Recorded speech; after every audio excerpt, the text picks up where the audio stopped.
तो नमस्कार दोस्तों, मैं कौशलेंद्र सिंह समस्त सम्मानित शिक्षक शिक्षिकाओं का अपने YouTube चैनल पर हार्दिक स्वागत व अभिनंदन करता हूं। आज ध्यानाकर्षण मॉड्यूल पर आधारित 35 अति महत्वपूर्ण प्रश्न और उनके उत्तर पर चर्चा करेंगे, जो कि विभिन्न जनपदों में आयोजित प्रश्नोत्तरी में पूछे गए थे। आज जो पहला क्वेश्चन आपकी स्क्रीन पर दिख रहा है वह है कि ध्यानाकर्षण मॉड्यूल के कितने भाग हैं। यहाँ पर 4 ऑप्शन दिए हुए हैं। पहला है 2, दूसरा ऑप्शन जो दिया है वो 3, तीसरा है 4 और जो अंतिम जो ऑप्शन दिया है वह है 5। तो यहाँ जो राइट आंसर है वो जो थर्ड ऑप्शन है सी कि ध्यानाकर्षण मॉड्यूल के 4 भाग होते हैं, बिल्कुल ही राइट आंसर है। अब हम अगले प्रश्न की ओर बढ़ेंगे।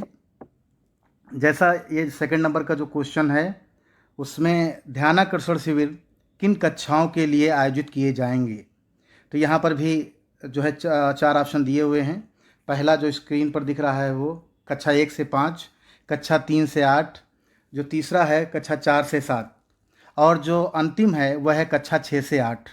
तो यहाँ पर जो सही ऑप्शन है वह है आपका जो बी ऑप्शन है कक्षा 3 से 8, बिल्कुल ही राइट आंसर है। अब हम अगले प्रश्न की ओर बढ़ेंगे। यहाँ पर ध्यानाकर्षण शिविर कितने दिन का होगा, ये बहुत बार पहले भी हम लोग बात कर चुके हैं। तो इसमें पहला ऑप्शन दिया है 20 दिन, दूसरा है 30 दिन, फिर है 40 दिन और फिर 50 दिन। तो इसमें जो सही ऑप्शन है वह है आपका 50 दिन, बिल्कुल ही राइट आंसर है आपका। अब हम अगले प्रश्न की ओर बढ़ेंगे। जो 4th नंबर का जो प्रश्न है कि ध्यानाकर्षण शिविर कब आयोजित करना चाहिए।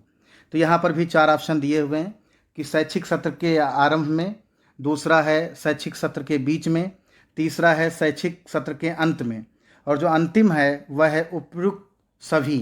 तो यहाँ जो सही ऑप्शन है वह है शैक्षिक सत्र के आरंभ में, जो ए ऑप्शन है बिल्कुल ही आपका राइट है। अगले प्रश्न की ओर हम बढ़ेंगे। यहाँ पर ये जो 5वां प्रश्न है वह है कि ध्यानाकर्षण शिविर हेतु समय सारणी किस भाग में दी गई है। यहाँ पर भी 4 ऑप्शन दिया है। भाग 2, पहला ऑप्शन है भाग 2, दूसरा है भाग 3, तीसरा ऑप्शन है भाग 4 और जो अंतिम ऑप्शन है वह है भाग 5। तो यहाँ पर ध्यानाकर्षण शिविर हेतु समय सारणी, यहाँ जो सी ऑप्शन है भाग 4 इसमें दिया हुआ है, बिल्कुल ही आपका ये राइट आंसर है। अब हम अगले प्रश्न की ओर बढ़ेंगे। भारत के भाग्य का निर्माण हमारी कक्षाओं में होता है, यह किसने कहा है। तो यहाँ पर भी 4 ऑप्शन दिए हुए हैं। पहला है मुदालियर आयोग, दूसरा है कोठारी आयोग और तीसरा है डॉक्टर राधाकृष्णन आयोग और चौथा है विश्वविद्यालय अनुदान आयोग, यूजीसी यूनिवर्सिटी ग्रांट कमीशन। तो जो यहाँ पर जो सही ऑप्शन है वह है आपका कोठारी जो है कोठारी आयोग, बिल्कुल ही आपका राइट आंसर है। अब हम अगले प्रश्न की ओर बढ़ेंगे। ये प्रश्न बहुत ही आज का जो ये क्यूज आई है प्रश्नोत्तरी बहुत ही आसान है। तो यहाँ पर अगला प्रश्न है कि प्राथमिक स्तर पर आरंभिक परीक्षण प्रपत्र में कुल कितने प्रश्न होते हैं। यहाँ पर बिल्कुल ही आसान प्रश्न है ये। पहला है 10 प्रश्न, दूसरा है 15, तीसरा है 20, चौथा है 25। तो प्राथमिक स्तर पर सिर्फ जो है 15 प्रश्न होते हैं, जो बी ऑप्शन है बिल्कुल ही राइट है। अब हम अगले प्रश्न की ओर बढ़ेंगे। जो यहाँ पर 8वां प्रश्न है कि उच्च प्राथमिक स्तर पर आरंभिक परीक्षण प्रपत्र में कुल कितने प्रश्न होंगे। तो यहाँ पर बिल्कुल यहाँ पर भी उसी प्रकार से ही प्रश्न पूछे गए हैं। तो यहाँ पहला है 10, 15, 20 और 25। तो यहाँ उच्च प्राथमिक स्तर पर जो ऑप्शन इसमें सही है वह है 4th डी, अर्थात कितने प्रश्न पूछे जाएंगे, 25 प्रश्न पूछे जाएंगे, बिल्कुल ही सही प्रश्न है। अब हम अगला प्रश्न फिर बढ़ते हैं। जो 9th नंबर का जो हमारा प्रश्न है कि ध्यानाकर्षण मॉड्यूल में शिक्षण तकनीकों की संख्या कितनी है। पहला ऑप्शन है 15, दूसरा है 18, तीसरा है 21 और चौथा है 24। तो यहाँ पर जो सेकंड जो ऑप्शन है वह बिल्कुल ही आपका सही है, वह है 18। ध्यानाकर्षण मॉड्यूल में शिक्षण तकनीकों की संख्या जो है 18 होती है। अब यहाँ जो है अगला प्रश्न आपके सामने स्क्रीन पर है कि इनमें से कौन एक शिक्षण तकनीकी नहीं है। शिक्षण तकनीक नहीं है, बिल्कुल ही आपको स्पष्ट सामने ही, क्योंकि आपने बीएड डीएलएड में पढ़ा होगा। पहला है रोचक प्रस्तावना, दूसरा है बच्चों को अभ्यास के अवसर देना, तीसरा है परीक्षा प्रपत्र और चौथा है शैक्षिक भ्रमण। तो यहाँ जो बिल्कुल सही ऑप्शन है वह है आपका परीक्षा प्रपत्र। यहाँ अर्थात शिक्षण तकनीक में परीक्षा प्रपत्र नहीं आता है। शिक्षण तकनीक के अंतर्गत रोचक प्रस्तावना आती है, बच्चों को अभ्यास के अवसर देना है, शैक्षिक भ्रमण है कि बच्चों में अपेक्षित संप्राप्ति ना होने का प्रमुख कारण है। तो यहाँ पर 4 ऑप्शन दिए हुए हैं। पहला ऑप्शन दिया हुआ है कि माता पिता की शैक्षिक स्थिति, दूसरा ऑप्शन दिया है यहाँ पर कि ज्ञानेंद्रियों के आंशिक विकार, तीसरा दिया है कलहपूर्ण पारिवारिक वातावरण, और जो यहाँ पर अंतिम ऑप्शन दिया हुआ है वह है ये सभी। तो जो इसमें अनुभव के आधार पर, अध्ययन के आधार पर ये जो आंसर निकलता है वो फोर्थ है कि यह सभी, अर्थात बच्चों में अपेक्षित संप्राप्ति न होने का प्रमुख कारण ये तीनों ऊपर के कारण हैं। अब हम नेक्स्ट क्वेश्चन की ओर बढ़ेंगे। जैसा सेकंड क्वेश्चन में स्क्रीन पर आ रहा है कि आरंभिक परीक्षण हेतु आकलन में किस प्रकार के प्रश्न होते हैं। तो यहाँ पर 4 ऑप्शन दिए हैं। पहला ऑप्शन दिया हुआ है कि वस्तुनिष्ठ, दूसरा है आत्मनिष्ठ, तीसरा है वस्तुनिष्ठ एवं आत्मनिष्ठ और चौथा है लिखित। तो जो इसमें राइट आंसर है सेकंड क्वेश्चन का वह है थर्ड ऑप्शन, वस्तुनिष्ठ एवं आत्मनिष्ठ। बिल्कुल ही राइट आंसर है। अब हम नेक्स्ट क्वेश्चन की ओर बढ़ेंगे। तो यहाँ पर जो थर्ड क्वेश्चन यहाँ पर है कि आरंभिक परीक्षण में प्राथमिक एवं उच्च प्राथमिक स्तर पर सामान्यतः प्रश्नों की संख्या रहती है। तो यहाँ पर जो थर्ड क्वेश्चन है तो यहाँ पर भी 4 ऑप्शन दिए हुए हैं। पहला है कि दोनों में 20 प्रश्न, अर्थात प्राथमिक में भी और जूनियर में भी। जो दूसरा है कि प्राथमिक में 15 और उच्च प्राथमिक में 25, और जो थर्ड है वह संख्या निश्चित नहीं है, और चौथा है मौखिक। तो जो इसमें सही ऑप्शन है वह है आपका सेकंड ऑप्शन कि 15 जो है प्राथमिक में प्रश्न होने चाहिए और उच्च प्राथमिक में 25 प्रश्नों की प्रश्न होने चाहिए। बिल्कुल ही राइट आंसर है। अब हम पुनः नेक्स्ट प्रश्न की ओर बढ़ेंगे, नेक्स्ट क्वेश्चन की ओर बढ़ेंगे। जैसा चौथा प्रश्न स्क्रीन पर है कि आकलन के पश्चात बच्चों का समूह कैसे बनाते हैं। तो यहाँ पर देखिए 4 ऑप्शन दिए हुए हैं कि प्राथमिक एवं उच्च प्राथमिक में 3 समूह ए, बी एवं सी बनाते हैं, जो पहला ऑप्शन है। दूसरा है कि प्राथमिक में 3, उच्च प्राथमिक में 4। तो ये जो है ये इस प्रकार से दूसरा ऑप्शन है। तीसरा है आपका आवश्यकता अनुसार और चौथा है कोई आवश्यकता नहीं। तो जो इसमें सही ऑप्शन है वह है पहला कि प्राथमिक एवं उच्च प्राथमिक में 3 समूह ए, बी एवं सी बनाते हैं। अब हम पुनः आगे बढ़ेंगे। ये इससे पहले वाले वीडियो में भी मैंने आपको ये बताए भी थे ध्यानाकर्षण शिविर की अवधि कितने दिनों की होती है। तो अगर मेरे लगातार आप वीडियोस देख रहे हैं तो आपको जरूर इसका आंसर पता होगा कि ध्यानाकर्षण शिविर की अवधि कितने दिनों की होती है। बिल्कुल ही राइट आंसर इसमें 4 ऑप्शन हैं। तो पहला इसमें 50 दिवसीय, दूसरा है 2 माह, तीसरा है आवश्यकता अनुसार और चौथा है पूरे सत्र। तो जैसा कि आप लोग जब मिशन प्रेरणा की ट्रेनिंग में थे तो उस समय कुछ डिस्कशन हुआ होगा, नहीं तो आपके पास जो बुक्स आई हैं पीडीएफ के रूप में उसमें भी दिया हुआ है कि ध्यानाकर्षण शिविर की अवधि 50 दिवसीय बिल्कुल ही राइट आंसर है ये आपका। उसके अलावा ये जैसा हमने बताया कि यहाँ पर आपका 50 दिवसीय बिल्कुल ही इसमें राइट आंसर है। अब हम नेक्स्ट क्वेश्चन की ओर बढ़ेंगे। जो हमारा छठा क्वेश्चन है वह है कि शिक्षण कार्य की पूर्व तैयारी में क्या होना आवश्यक है। तो देखिए इसमें 4 ऑप्शन दिए हुए हैं। पहला है वार्षिक परीक्षा फल, और दूसरा है सत्र परीक्षा का परिणाम, तीसरा है अधिगम स्तर सूची और समूह निर्धारण लर्निंग आउटकम सूची तथा समय सारणी, और चौथा है कुछ नहीं। तो यहाँ पर शिक्षण कार्य की पूर्व तैयारी में जो तीसरा ऑप्शन है वो बिल्कुल ही सही है, कि अधिगम स्तर सूची, समूह निर्धारण, लर्निंग आउटकम सूची तथा समय सारणी बहुत होना इसका आवश्यक है। तो ये जो है थर्ड इसका राइट आंसर है। अब हम पुनः नेक्स्ट क्वेश्चन की ओर बढ़ेंगे। शिक्षण अधिगम प्रक्रिया में बच्चों की बैठक व्यवस्था सामान्यता कैसी रहनी चाहिए? तो यहाँ पर देखिए 4 ऑप्शन दिए हुए हैं। इसमें थोड़ा कन्फ्यूजन लोगों को रहता है, ये अपने अपने विचार रहते हैं, लेकिन यहाँ पहला ऑप्शन दिया है अर्धचंद्राकार या गोले में या छोटे समूह में। जो दूसरा है अर्धचंद्राकार या गोले में, तीसरा है छोटे समूह में, और चौथा है आवश्यकता अनुसार। तो जो इसमें जो राइट आंसर है वह है आपका आवश्यकता अनुसार। ये बिल्कुल सही है कि आप आवश्यकता अनुसार बच्चों को बैठक व्यवस्था कर सकते हैं। अब हम नेक्स्ट क्वेश्चन की ओर बढ़ेंगे। शिक्षण अधिगम प्रक्रिया में बच्चों एवं शिक्षक की क्रियाशीलता का अनुपात रहना चाहिए। तो यहाँ पर भी बुक्स में PDF में दिया हुआ है। तो पहला ऑप्शन दिया हुआ है कि शिक्षक 50% तथा बच्चे 50%। दूसरा है आवश्यकता अनुसार। तीसरा है शिक्षक 5 से 10% तथा बच्चे 75 से 80%।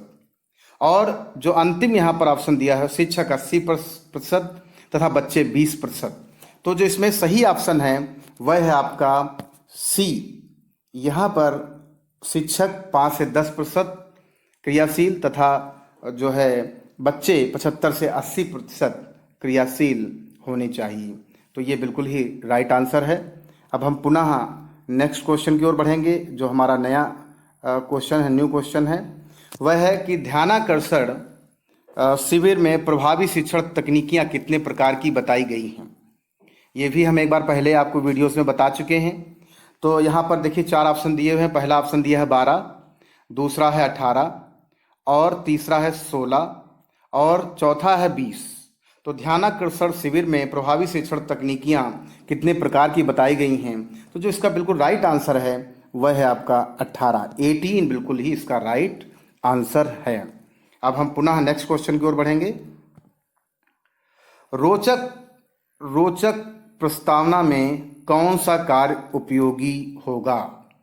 देखिए पहला है घटना या दृष्टांत सुनाना, और दूसरा है पूर्व ज्ञान पर आधारित प्रश्न पूछना, तीसरा है रुचिकर कविता या गीत सुनाना, और चौथा है यह सभी। तो इसमें जो सही ऑप्शन है वो है आपका चौथा, ये सभी। अर्थात रोचक प्रस्तावना के लिए घटना या दृष्टांत सुनाना भी आवश्यक है, पूर्व ज्ञान पर आधारित प्रश्न पूछना भी जरूरी है, जैसा कि हम लोग लेसन प्लानिंग में करते हैं, रुचिकर कविता या गीत सुनाना भी बहुत, ये सब जो है रोचक प्रस्तावना के लिए आवश्यक होते हैं। अब हम नेक्स्ट क्वेश्चन की ओर बढ़ते हैं। शैक्षिक गतिविधियां, नवाचार, रोचक खेल, कहानी से क्या लाभ होगा? तो यहाँ पर देखिए 4 ऑप्शन दिए हुए हैं आपके सामने स्क्रीन पर। तो यहाँ पर पहला है ऑप्शन कि कुछ नहीं, केवल मनोरंजन होगा। उसके अलावा जो दूसरा है कि बच्चों को उत्साह एवं आनंद मिलेगा। तीसरा है बच्चे एक दूसरे से सहयोग करेंगे और सीखेंगे। तो इसका जो सही ऑप्शन है, जो लास्ट है, वही है 2 एवं 3 होगा। अर्थात बच्चों को उत्साह एवं आनंद मिलेगा, दूसरा बच्चे एक दूसरे से सहयोग करेंगे और सीखेंगे। तो यही जो शैक्षिक गतिविधियाँ होती हैं, यही इसीलिए होता है कि सामाजिकता का विकास हो, नैतिकता का विकास हो, शारीरिक विकास हो। तो ये सब इसीलिए कराया जाता है। तो दूसरा एवं तीसरा इसका राइट आंसर होगा। दूसरा बच्चों को उत्साह, तो इसमें 2 एवं 3, चौथा ऑप्शन बिल्कुल ही सही होगा। अब हम पुनः नेक्स्ट क्वेश्चन की ओर बढ़ेंगे कि बच्चों द्वारा कार्यपत्रकों के उपयोग से हो सकेगा। तो यहाँ पर भी 4 ऑप्शन दिए हुए हैं। पहला है लिखना हो जाएगा, और इसके बाद है दूसरा पढ़ना एवं लिखना दोनों आ जाएगा। पहला है लिखना आ जाएगा, दूसरा है पढ़ना एवं लिखना दोनों आ जाएगा। तीसरा है स्वयं करके सीखेगा तथा तार्किक आधार पर निर्णय लेंगे। और यहाँ पर जो तीसरा है स्वयं करके सीखेंगे तथा तार्किक आधार, जो तीसरा है स्वयं करके सीखेंगे तथा तार्किक आधार पर निर्णय लेंगे। और चौथा है कागज की बर्बादी। तो यहाँ पर जो बिल्कुल राइट आंसर है वह है आपका सी। छात्र जो है स्वयं करके सीखेंगे कार्यपत्रकों के उपयोग से तथा तार्किक आधार पर निर्णय लेंगे। बिल्कुल ही राइट आंसर है ये। अब हम पुनः अगले क्वेश्चन की ओर बढ़ेंगे। सभी को शामिल करना का तात्पर्य है। यहाँ पर देखिए ऑप्शन दिए हुए हैं। पहला ऑप्शन दिया है सभी बच्चों पर व्यक्तिगत ध्यान देना, जिससे सभी बच्चे गतिविधियों में प्रतिभाग कर सकें। दूसरा है बच्चे एक दूसरे की मदद करें तथा सीखने में पीछे छूट जाने की संभावनाएं कम हो जाएं। और जो है थर्ड ऑप्शन है सभी को खेल खिलाना। और यहाँ पर जो है जो अंतिम यहाँ पर ऑप्शन दिया हुआ 1 एवं 2। तो यहाँ पर जो है आप जो देख रहे हैं सभी को शामिल करने का तात्पर्य है कि देखिए पहला ऑप्शन और दूसरा ऑप्शन दोनों ही सही, इसलिए जो चौथा ऑप्शन यहाँ पर दिया हुआ है यही बिल्कुल राइट है। अर्थात पहले वाले में दिया है कि सभी बच्चों पर व्यक्तिगत ध्यान देना, जिससे सभी बच्चे गतिविधियों में प्रतिभाग कर सकें। दूसरा है कि बच्चे एक दूसरे की मदद करें तथा सीखने में पीछे छूट जाने की संभावनाएं कम हो जाएं।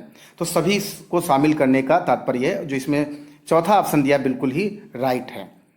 अब हम अगले क्वेश्चन की ओर बढ़ेंगे।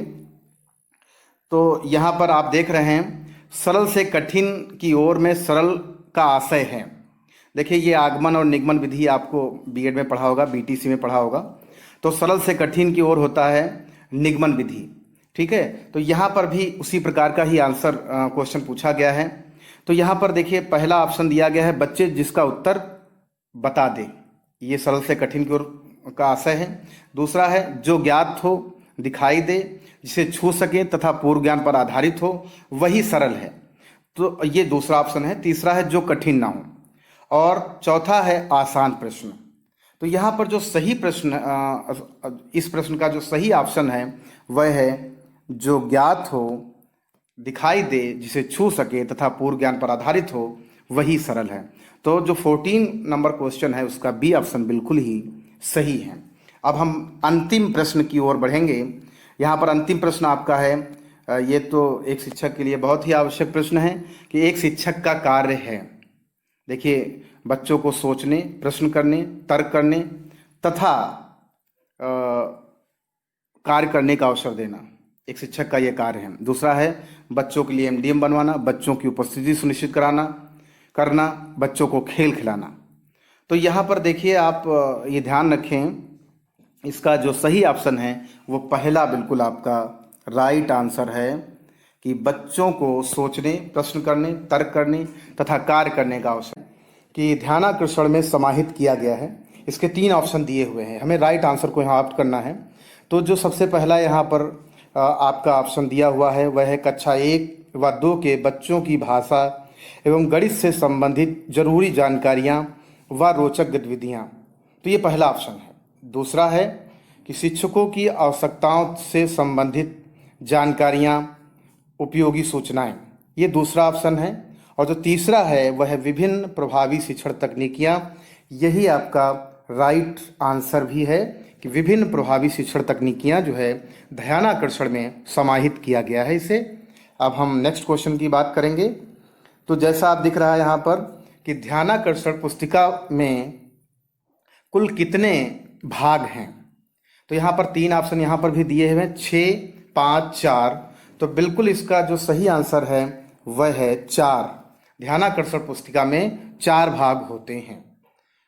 अगर हम बात करेंगे नेक्स्ट क्वेश्चन की तो वह है आपका प्राथमिक स्तर पर आरंभिक परीक्षण प्रपत्र कितने पूर्णांक का होगा।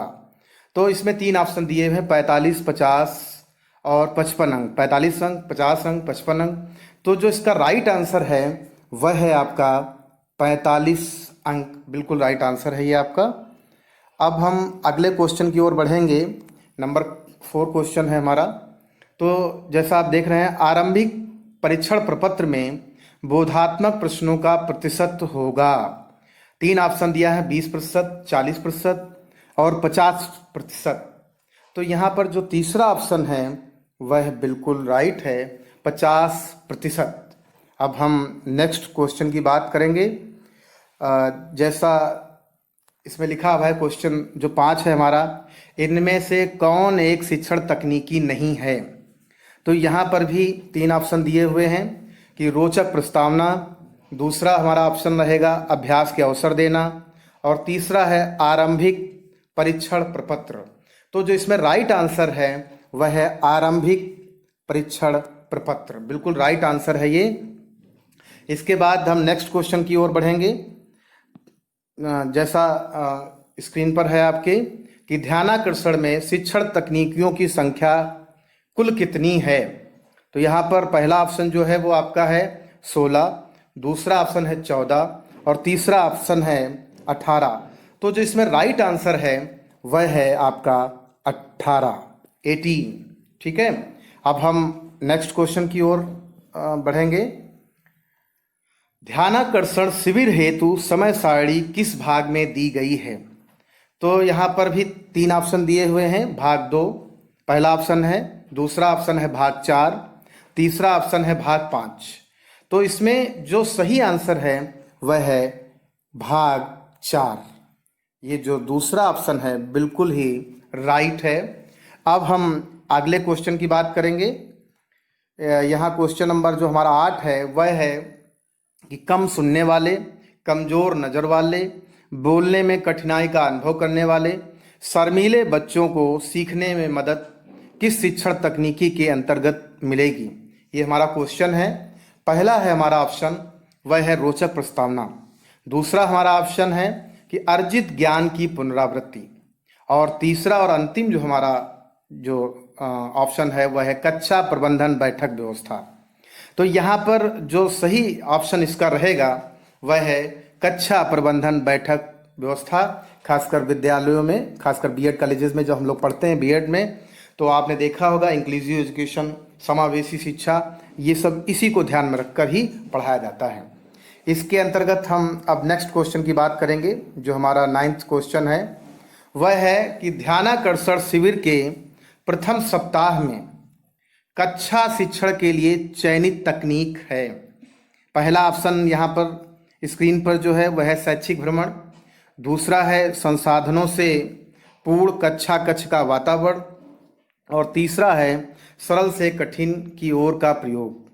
तो यहाँ पर जो सबसे राइट आंसर है वह है आपका बी, संसाधनों से पूर्ण कक्षा कक्ष का वातावरण। ये बिल्कुल आपका राइट आंसर है।